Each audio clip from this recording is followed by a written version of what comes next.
नमस्कार प्रणाम। हम खेसारी लाल यादव सबके गोड़ छुके गोड़ लगतनी। अपना देश में अजीब सिस्टम हो गई आज के डेट में, चाहे वो महाराष्ट्र होके, बिहार होके, यूपी होके, चाहे कोनो राज्य होके, मंदिर के गेट ना खोली लेकिन रैली टाइम से निकल जाता। बताई ब्यास लोग के प्रोग्राम के परमिशन नहीं खे, लेकिन ये लोग के हल्का कहा जाला बाबू नॉमिनेशन टाइम से हो जाता। का सिस्टम आ गई बा बताई। हमनी के माई के पूजा करे खातिर भी सरकार से परमिशन लेके पूजे के पड़ी।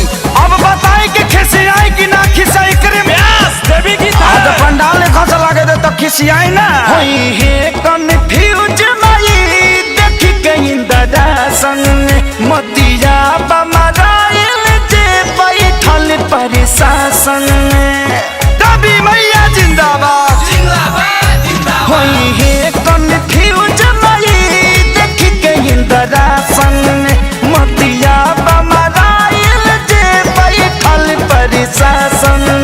जब नइखे परमिशन माई के आसन के त कैसे छूट मिलल बा नेता लोग के भाषण के, कैसे छूट मिलल बा नेता लोग के भाषण के।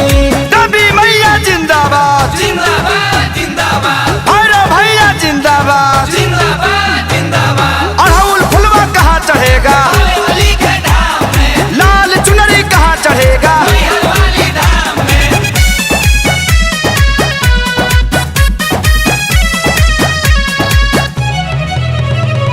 रैली में भरल लोगवा से कोना कोना पूजा में जुटबो तो हो जाई कोरोना। भांग खा के कानून बनावत रहलो रैली में भरल लोगवा से कोना कोना पूजा में जे जुटबो तो हो जाई कोरोना। परिभाषा होवे है तो सुशासन के त कैसे छूट मिलल बा नेता लोग के भाषण के, कैसे छूट मिलल बा नेता लोग के भाषण के। ताजा नारियल कहाँ चढ़ेगा धूप अगरबत्ती कहाँ जरेगा विंध्यवासिनी धाम में।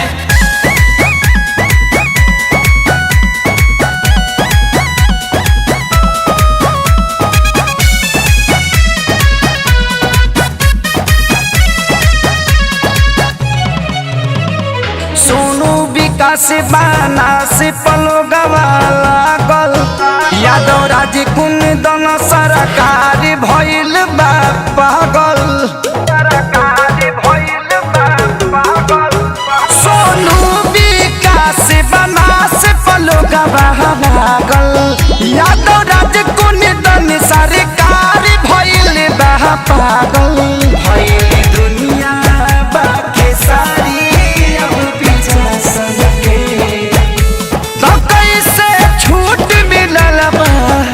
नेता लोग के भाषण के, कोई से छूट मिलल बा नेता लोग के भाषण के। जले माई के मूर्ति ना रखाई तले वोट ना दिया। जय माता दी।